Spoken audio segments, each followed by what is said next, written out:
You enjoyed your performance. I'm amazed that so many people can be together as much as you are in a jazz situation.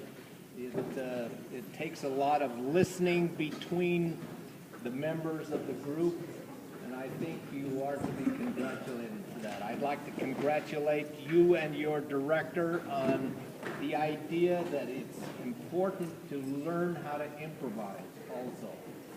I guess you take time in your rehearsals to do that. And you're moving ahead with that idea. This is the only kind of music in America that requires that much improvisation. There are a few others a little bit, but not like jazz, and that's one of the great things about it. So I hope you continue to try to do those kinds of things. I have a little bit of a problem with the band since you've got 4 bass players. We're supposed to have 6. Are you kidding? The only way that you can do this is for every one of you to play the same note every time, right? And that's what you do. The music that you've got has got all the notes written out.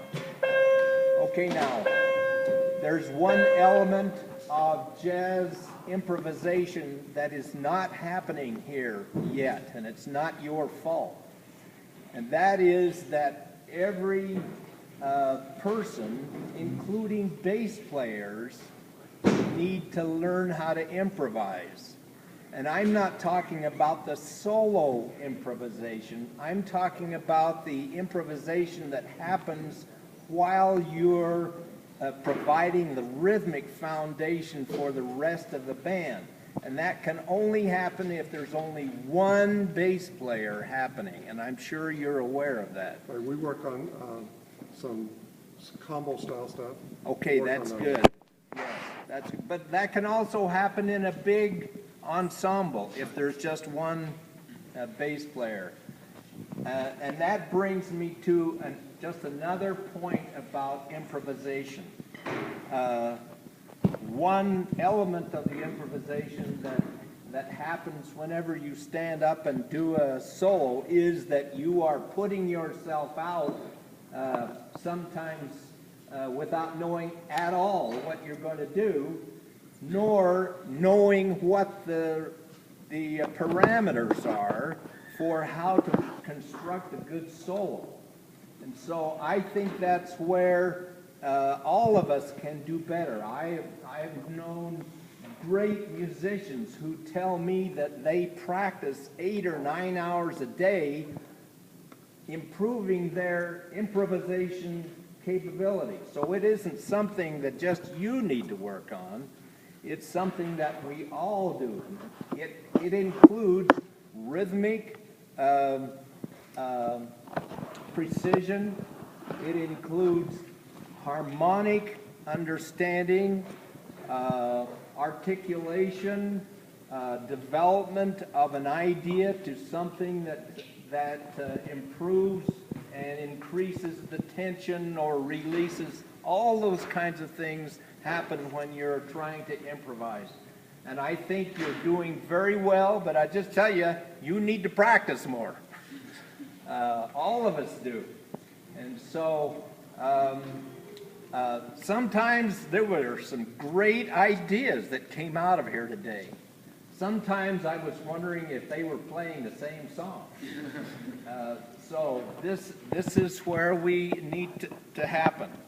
Okay, on the trombone specialty here, I thought you sounded quite good. And I was amazed to look at the fact that you have a French horn. You can blend though. French horns know how to blend. That was good. Some of the solos were great. Some of them were great at times and then not so great at other times. Okay, just one other comment, and that has to do with this bassy tune. I'm almost certain that that's the hardest one for you. I have a vocal jazz group, and I've transcribed the Basie tune that this tune is patterned after, Lil Darlin'. And it takes control beyond what you have done otherwise.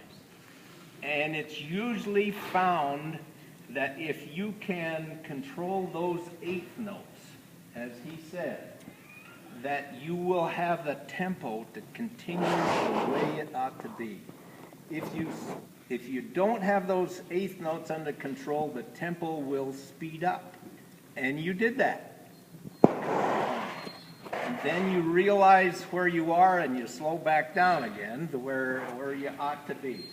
But keeping that tempo is one of the great things of that tune. And that is the tune where your ability to play in tune becomes most evident. That either you do or you don't. And this happened a couple of times that I'm sure you're aware. Finally, one other thing, the Brazilian. You had a clave. Now, you know what a Brazilian clave should sound like, don't you? Would you do it? Would you illustrate that clave?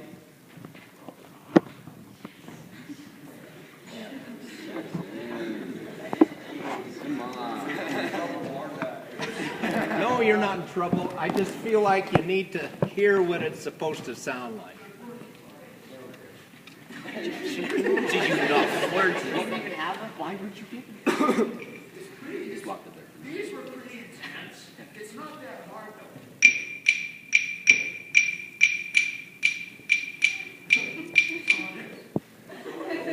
Right. It's just that it's almost always off the beat. Right. Now, you can improvise on that if you're abandoning that clave. That's okay. But the clave needs to be constant and in the place that it should be. Let's see. Oh, the tempo changed a lot when the percussion section got going. And then when the excitement died down, then everybody came back to the tempo that it was before. That is a big challenge. There's no question about that. Professionals have a problem with that.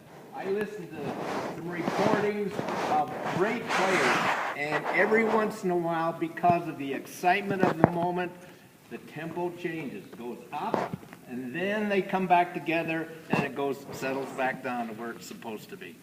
So that's something that you can always work on. There's always something that we need to do to make it. I congratulate you, and I thank you for letting us listen. Thanks.